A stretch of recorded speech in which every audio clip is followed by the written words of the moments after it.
Great to see you here. My name is Luc de Custer. I'm founder of the Custer Academy. And in this video, I'm going to talk about the PMBOK 7 and the CAPM exam. I will introduce the PMBOK 7, what is new, what are the elements in it. I will talk about the difference between the CAPM and the PMP exam, how you can register for the exam, what are the prerequisites, and all the different elements that are basically part of the education that you have to get the CAPM exam. It's more about a document that relates to the study guide. It's the study guide to get the PMBOK 7. And I will look at this in the different parts in this video. It will be quite a long video, but anyway, you will have a lot of information on how to get the CAPM exam or certification, how to prepare for it, and what are the different topics. But before we continue, don't forget to click on the subscribe button, click on the bell button, and every time we have a new video, YouTube will inform you about it. So let's start with the presentation. So we're talking about the PMBOK, the 7th edition. And when you look at it on the right-hand side, you see the picture of the front page. There are two parts in it, typically a guide to the project management body of knowledge, also referred to the PMBOK guide. As you see, the 7th edition. And it is also part of this book is also the standard for project management. And in my follow-up videos about the PMBOK guide itself, we will talk about all these elements that are part of the PMBOK guide and that provide you videos about the way to study, what to study for the exam. Now, the PMBOK was released on August 1st, 2021. And it's basically the new standard. It's already the standard for the PMP exams. Until now, we still use the PMBOK 6th edition for the CAPM exam, but that's going to change. You can find that. I will talk about that later in this video and in the different parts of the training. It replaces, like I said, the PMBOK 6th edition, which was here or was released on September 6th in 2017. So only after 4 years, which is quite short. What you can also see when you compare the PMBOK 6 and 7 is the size of the PMBOK 7. It's less than half the pages than in PMBOK 6. Now, don't be, happy about it. There is just always the thing that there are a lot of things not in the PMBOK Guide 7th edition, while in the previous editions they were putting more and more tools and techniques in it. You don't find that in the PMBOK Guide. You will find some tools and techniques, but in the 6th edition there was a lot more. Like I said, the new edition replaces the previous one. Now, many elements of the 6th edition are still valid, like the process groups, the ethos, and the knowledge areas. I think when you look at the PMBOK 6, there is a lot of elements that you can use, a lot of interesting chapters there, and it provides all that additional information, which is also very important for the project managers. There is a link. I don't know if you can click it on the video, but anyway, you will have it in the description below, how to get the PMI information about the PMBOK 7. Now, when we look at the certifications, there are always two groups. The main certifications of PMI are the CAPM and the PMP. There are lots of other certifications, but when we look and compare them, we see that there are some differences. First of all, when we look at the job titles for a CAPM certification, what is interesting for you? You're typically very interesting for entry-level project managers, associate project managers, but also project managers for smaller projects. While for a PMP, typically the people are senior project managers or program managers. When we look at the exam prerequisites, you see that the CAPM exam is easier related to the prerequisites. You only need to have a secondary degree and 23 hours of a professional education in project management by a qualified organization or certified project manager. So that's why I have the PMP certification, which makes me a certified project manager. And in fact, I'm accepted by PMI for giving these trainings. Now, there are other possibilities, but we will talk about that later. when we're going to look deeper in the study guide. When you look at the PMP, you have to have at least a 4-year degree or a bachelor's degree, 36 months leading projects, and 35 hours of PM education or a CAPM certification. This also changed then with the prerequisites. If you don't have a 4-year degree or a bachelor's, you have to have 60 months of experience leading projects, and the 35 hours or the CAPM certification is still valid. The cost, the cost is a little bit lower for the CAPM, $225 for a member, $300 for non-members, while for a PMI member, the PMP certification exam is $405, and a non-member $555. It's worthwhile to become a member before you take the exam. You also have additional advantages like a digital copy of the different documents, resources online. Recertification for the CAPM, this changed. Originally, it was a degree or a certificate which was 5 years valid. Now you can, in fact, keep the CAPM valid when you have 15 PDUs every 3 years, or you can do a recertification exam. For the PMP, it's a little bit more difficult. You have to have 60 PDUs, or, of course, if in case you lose the certificate, you can do a recertification exam. It's worthwhile to do these PDUs. It's not really very difficult. Anyway, I did my PMP. I almost lost it, and then I started to do the recertification. I started to learn different topics, get my 60 PDUs, and until now I still have my PMP certification since 2001. So it's really a valuable resource that you have, and it will help you get a better job in the project management arena. It may not be sufficient to put you in a job as a project manager, but when you're in a company, certainly for the CAPM, people will see that you understand projects, and it's good, or there's a high possibility they will integrate you in some projects that are going on. And once you're there, your career as a project manager starts automatically. Of course, you can also be hired by companies who are really specialized in project management, and they understand the value of the CAPM certification. So that was it, CAPM versus PMP.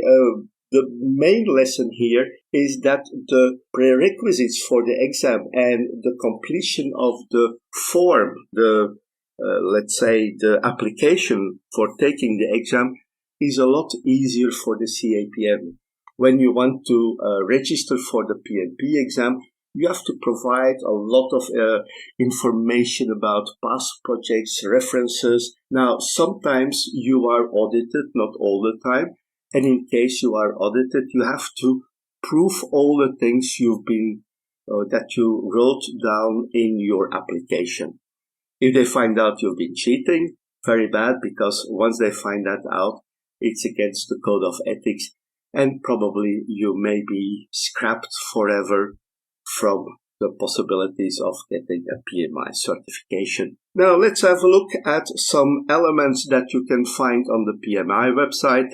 You see here what's new, the CAPM certification. So they say it's changing early 2023. You have to see what's been updated. I've seen an older version of this. There are some changes that happened, so it's always good to have a look again. You have to know how to prepare for the CAPM exam. Here they say this was recorded in July or copied in July. They're still using the 6th edition. It will change, but don't worry. We will also see what you did before, what has been in the 6th edition, and what materials you can use from the 6th edition to pass the new CAPM exam. You can take the exam online, and you look at all the elements about CAPM, some things about the job market. Anyway, it is clear with the CAPM certification, you will have a clear advantage when getting a job in an organization, even if it's not for a project management role. The knowledge of project managers is really validated, is really important for organizations. Now, this is the exam content outline, and this is also available.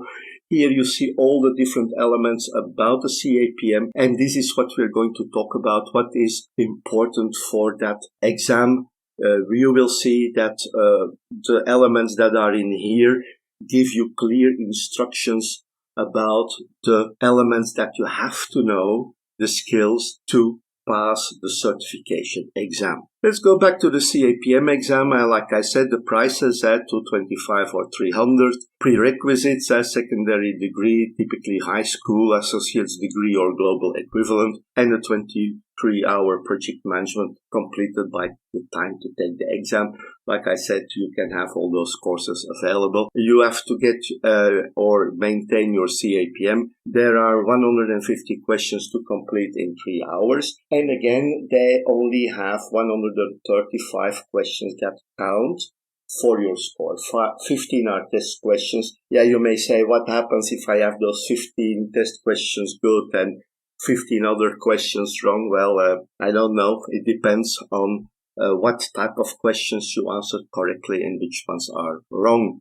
You have 15 PDUs per 3 years to keep your certification. And like I said before, this was recently changed. Now, when we look at the 15 PDUs or the 3-year cycle for the CAPM, there are two parts in there, what we call education and giving back. Education is about taking online classes, taking courses, doing certain readings. There is a list in the PDU on the website. There is a document, a PDF document, how to get all these PDUs. And you have to have at least 2 PDUs for each skill, so ways of working, power skills, and business acumen. The other part is giving back, which is optional. So basically you can do all your 9 PDUs doing education with all the conditions in there. And giving back gives you a maximum of 6 PDUs. You can work, let's say, as a professional there. You can claim up to 2 PDUs. And you can also volunteer in creating knowledge. This is doing work in frame of project management, the PMI, some organizations. But you can also create some knowledge, like some presentations for some other people. So let's continue. Before we spoke about the CAPM, the conditions, how to get the exam, how to keep your certification live. And here we're going to talk about the exam content outline. You see the front page of the exam content outline, which is very interesting to see. You find it in the PMI website. You can follow the link and you can download this PDF document for free. Now be aware that this document is regularly updated and it always contains the latest instructions related to the CAPM certification exam. It's your responsibility to verify its contents and to ensure that your certification preparation corresponds with it. You may have to review some content before taking the exam. For example, if you've been studying the PMBOK 6, you may have to review what's in fact new with the PMBOK 7. But we will talk about that in the following slides. Now, when we look at the document itself, you find an introduction. They talk about the PMI.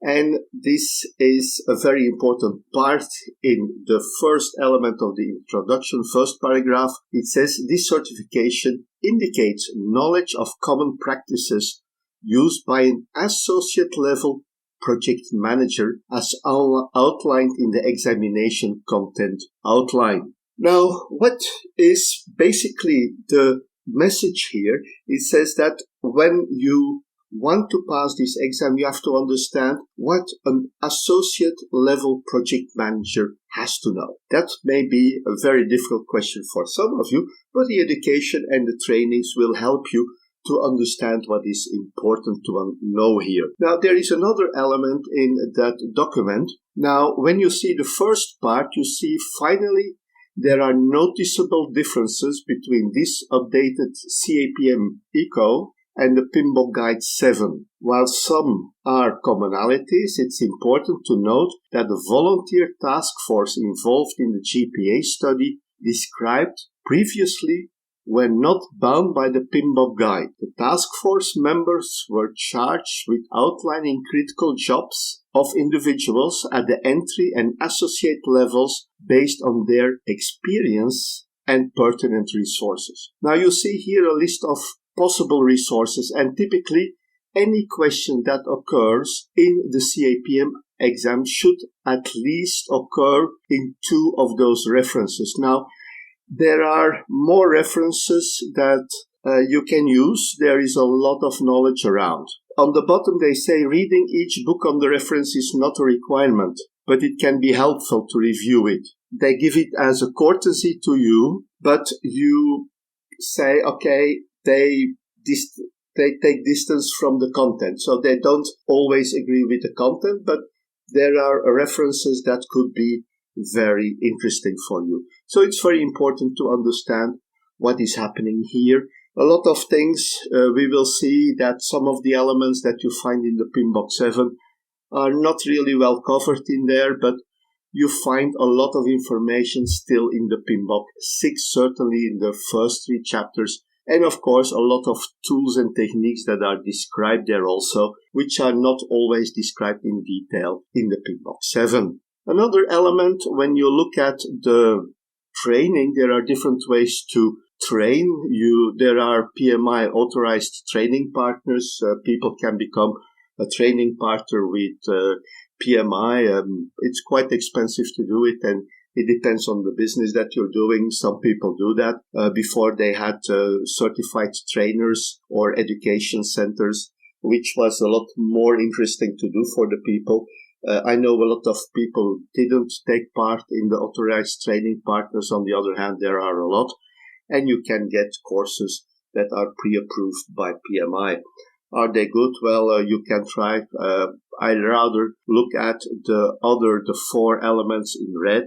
We look at employer company-sponsored programs, training companies or consultants like me, for example, at the Custer Academy, distance learning companies, also the Custer Academy, and university, college, academic, and continuing education programs, in which the Custer Academy is also providing input with some courses. And what we've been doing over many years already, we trained a lot of PMP people who certified later for the PMP certification after passing our exams. It's just to indicate that people sometimes tell you have to use a PMI authorized training partner. It's not true. There are different possibilities how you can get your education.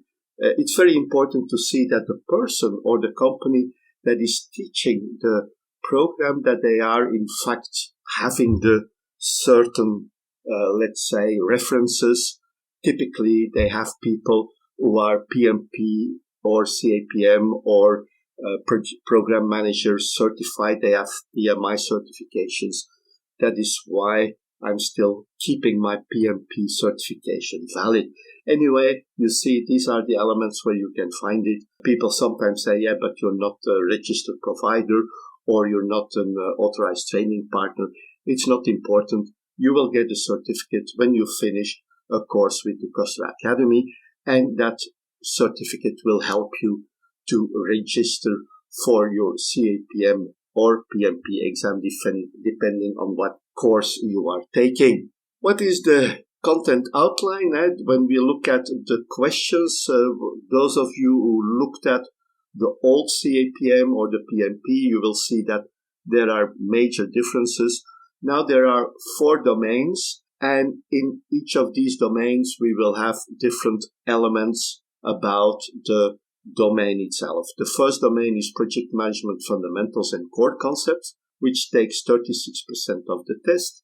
Predictive plan-based methodologies 17%, Agile frameworks and methodologies 20%, and you see that there is a movement towards Agile frameworks. Agile is becoming more important. We already saw the Agile part in the PMBOK 6. There was a Agile addendum to the PMBOK 6, which provided already a lot of information about Agile. And the last part is business analysis frameworks.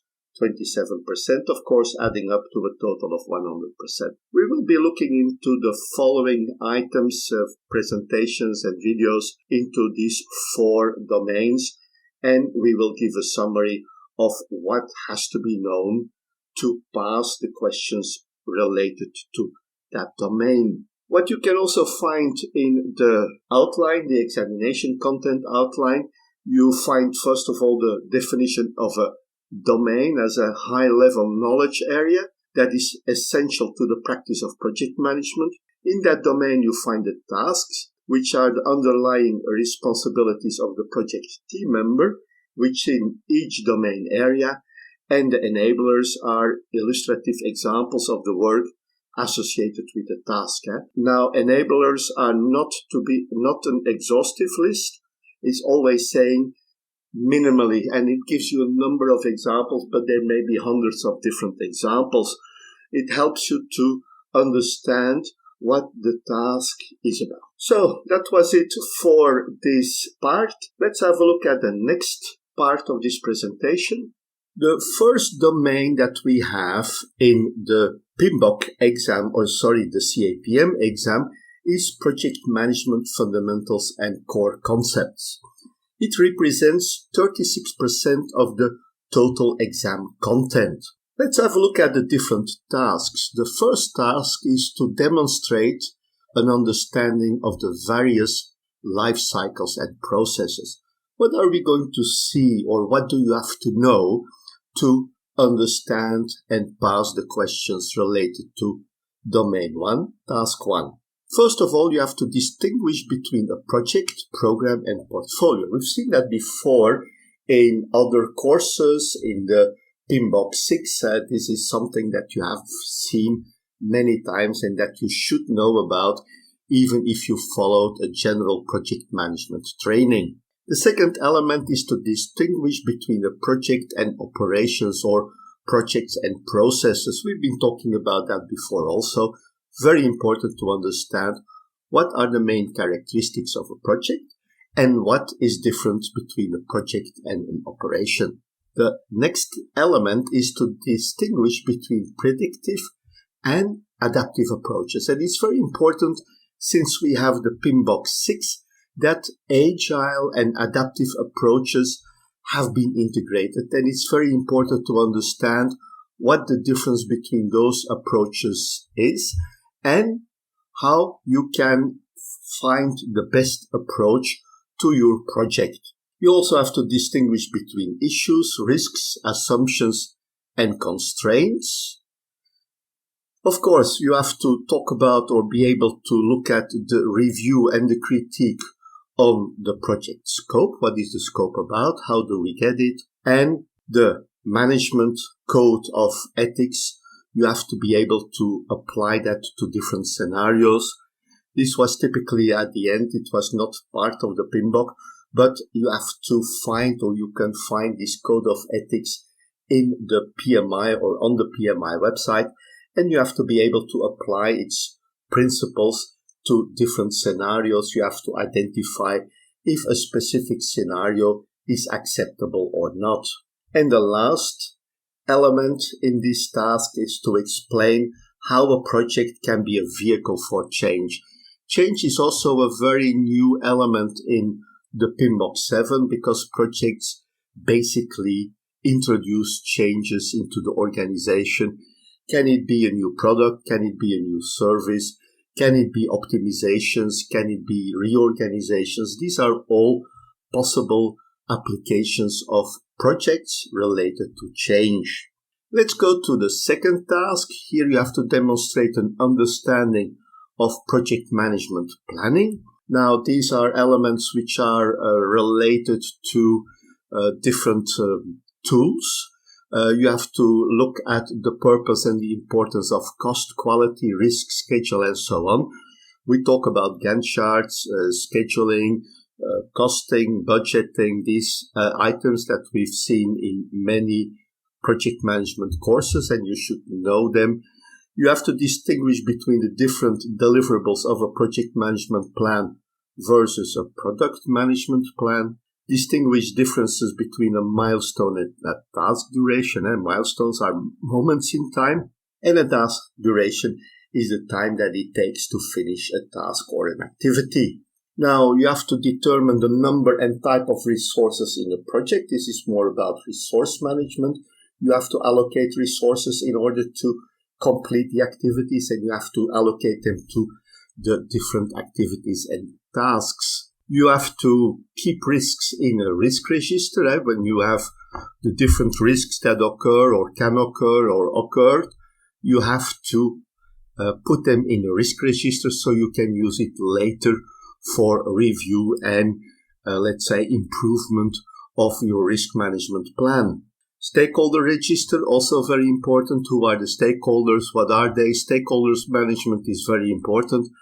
And you have to deal with the stakeholders who are in fact interested in your project. A stakeholder is typically a person or an organization who is in fact interested in your project. They may have a positive or a negative or a neutral interest in the project. Project closure and transitions. We have to finish the project at a certain time. We have to close it.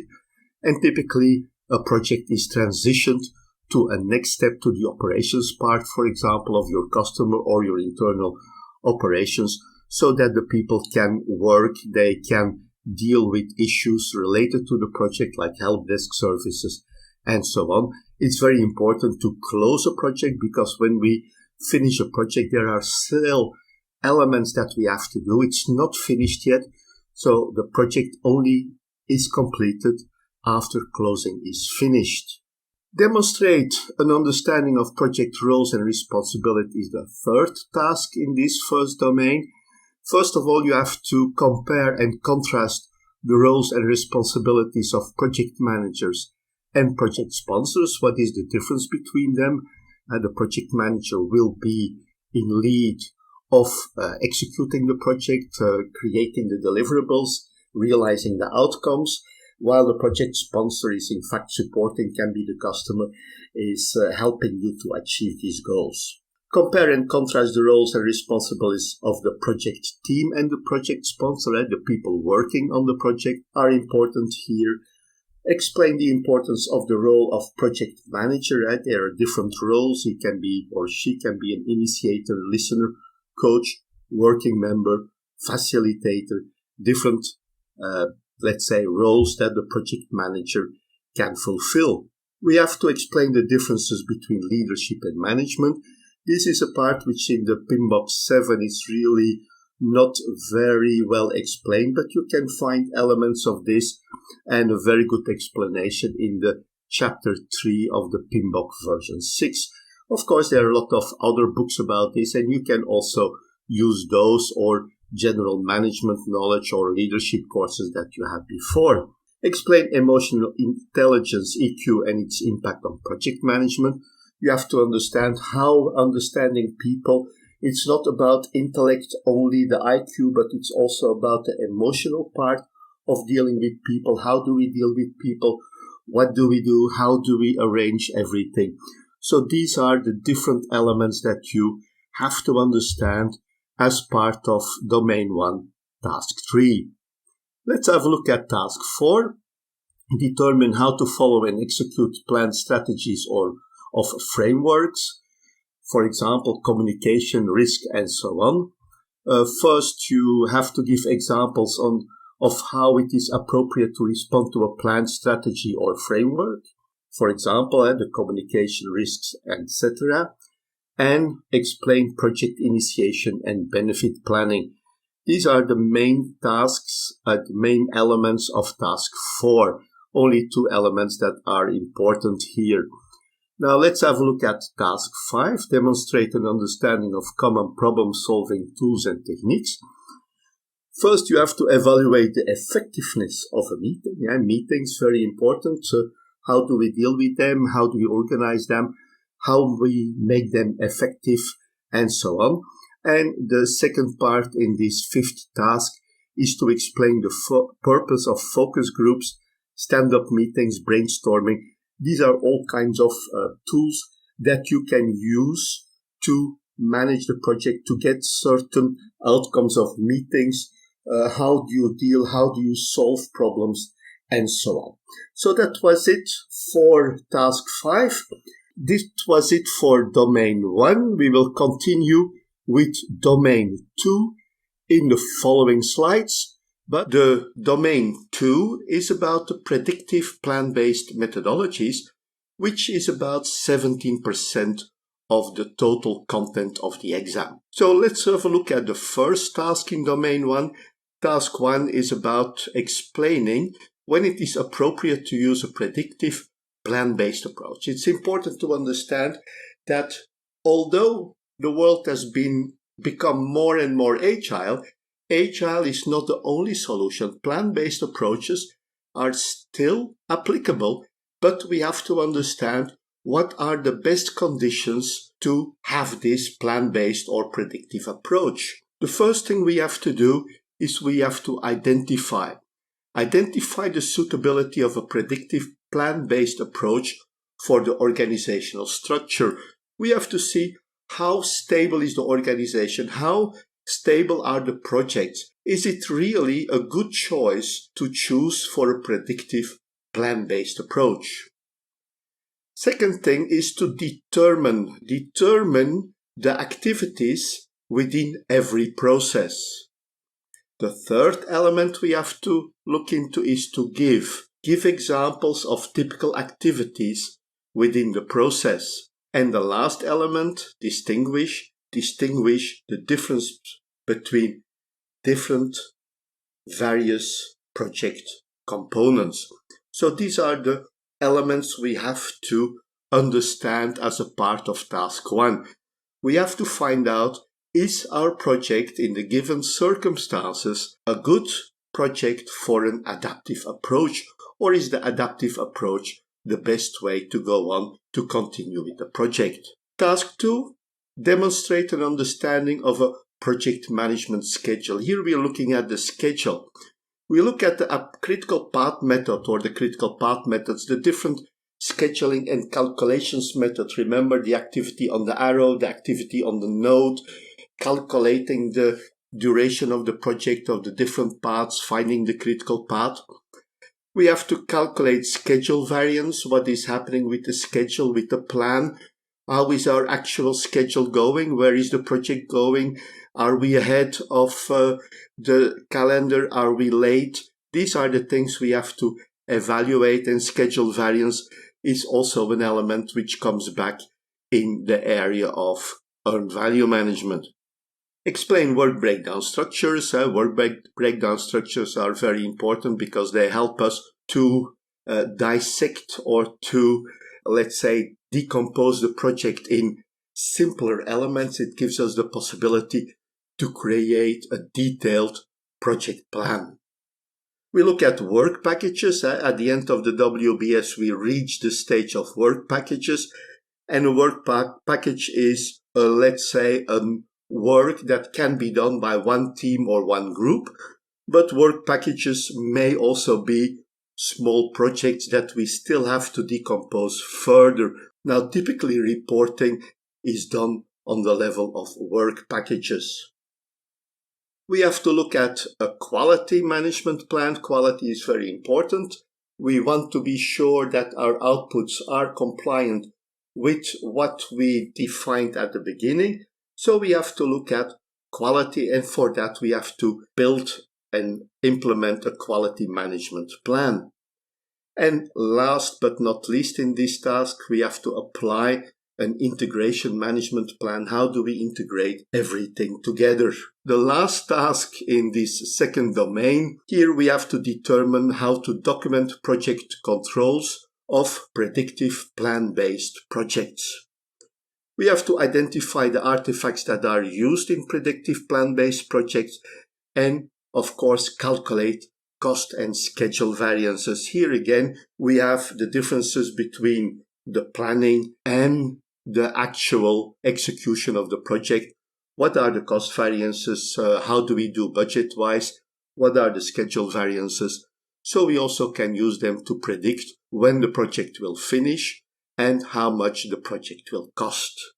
The third domain is about Agile frameworks and methodologies, and it takes 20% of the total content of the exam. And we see that this is more than the classical deterministic approaches to project management. So let's have a look. What are the different tasks in this third domain?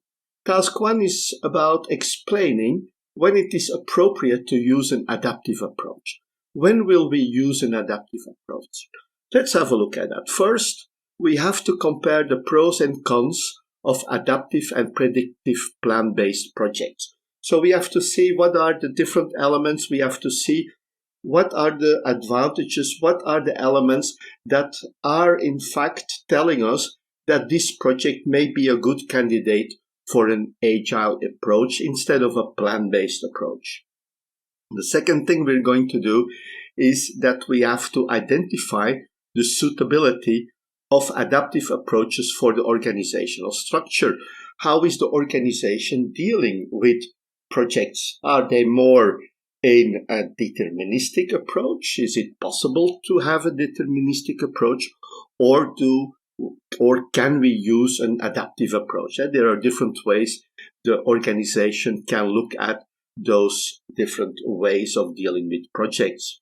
The third element is to identify facilitating organizational process assets and environmental factors. What is already existing in the organization, and in what environment is the, let's say, organization operating, which also means in which environment will you be executing the project. Task 2 is about determining the planning of project iterations. First of all, we have to distinguish the logical units of the iterations. The second thing, we have to interpret the pros and cons of the iteration. We have to translate the WBS to an adaptive iteration. We have to determine the inputs for scope.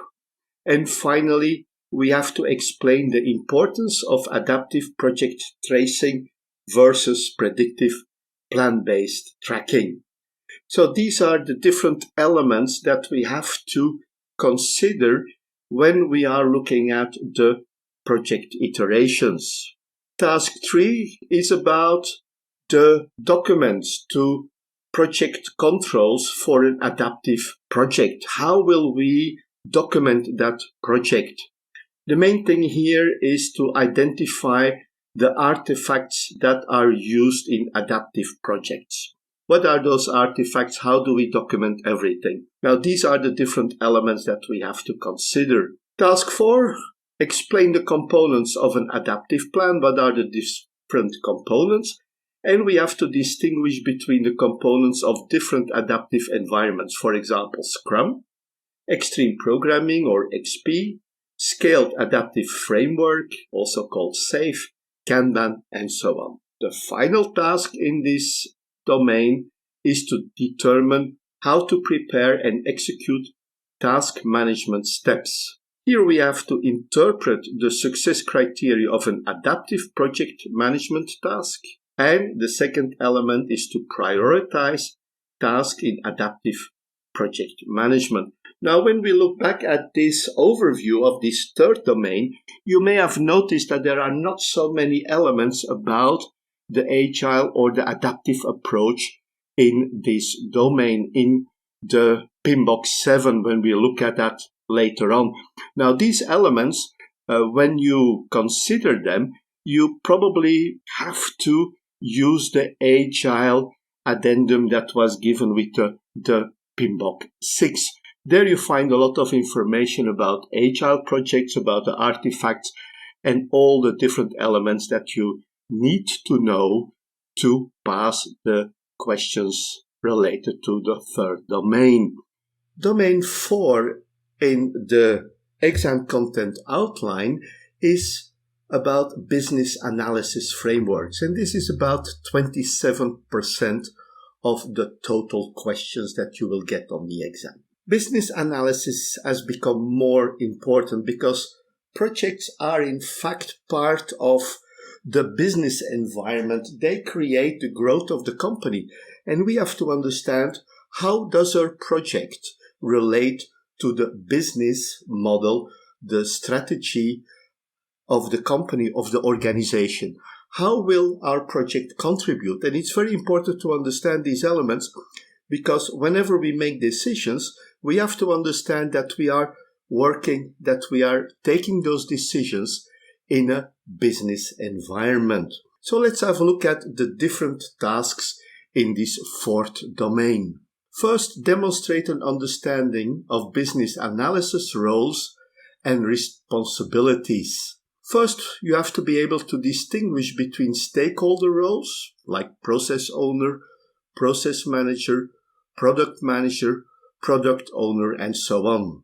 On the other hand, you have to outline the needs for roles and responsibilities. We have to come back to the question, why do we need to identify stakeholders? Why is it important to understand who the stakeholders are, what they want, where we want them to be when we are talking about a project? We want them to support us, we want to inform the stakeholders. So all the elements of stakeholder management are very important when we are considering the business analysis of the project, or the part related to business analysis. And of course, we have to be able to differentiate between internal and external roles of the project or the people involved in the project. So that's the first task. Let's have a look at the second task. Here we have to think about the stakeholder communication. We have to determine how to conduct stakeholder communication. We have to recommend the most appropriate communication channel or tools. What are the tools we are using? What are the elements? How do we communicate with the stakeholders?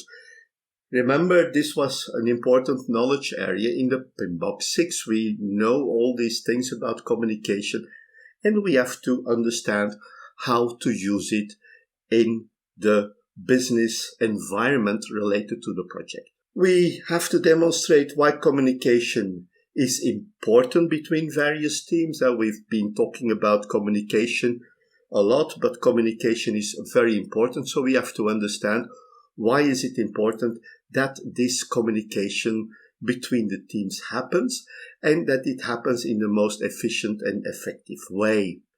Task 3 is about determine how to gather requirements. What are the tools that we can use to match the scenarios? We look at user stories, use cases, and so on. Everything depends on how will we, in fact, manage these elements, in which project environment are we working at. User stories are typically part of the adaptive approach, but we can also have the descriptions of the activities, the requirements, the scope, and so on. We have to identify the requirements gathering approach for a situation. For example, conduct stakeholder interviews, surveys, workshops, lessons learned. How are these elements important? What are the requirements that we have to fulfill in order to get those requirements, or the requirements for the projects, in the most efficient and effective way? Then we have to explain a requirements traceability matrix or a product backlog. It depends. We have a requirements traceability matrix where we have all the information about the requirements, who gave those requirements, all that is necessary to understand or to prove later where those requirements came from. Another element here is the product backlog, which is typically an element in an agile or in an adaptive approach. Task 4 is to demonstrate an understanding of product roadmaps. We have to explain the application of a product roadmap, and the second element in this task is determine which components go to which releases. So when we are having an adaptive approach or a predictive approach, we have to see how do we get from the start of the project to the final elements, to the output, the deliverables, to the outcomes. And when we're working with releases, we have to see what are the elements that we have to find in each release of the product or the service. Task 5 is determine how project methodologies influence business analysis processes. So we have to see here, we have to determine the role of a business analyst in adaptive and or predictive plan-based approaches. The last task in this domain is validate requirements through product delivery. Product delivery is very important, and we have to use it to validate the requirements. For that, you have to be able or to evaluate acceptance criteria.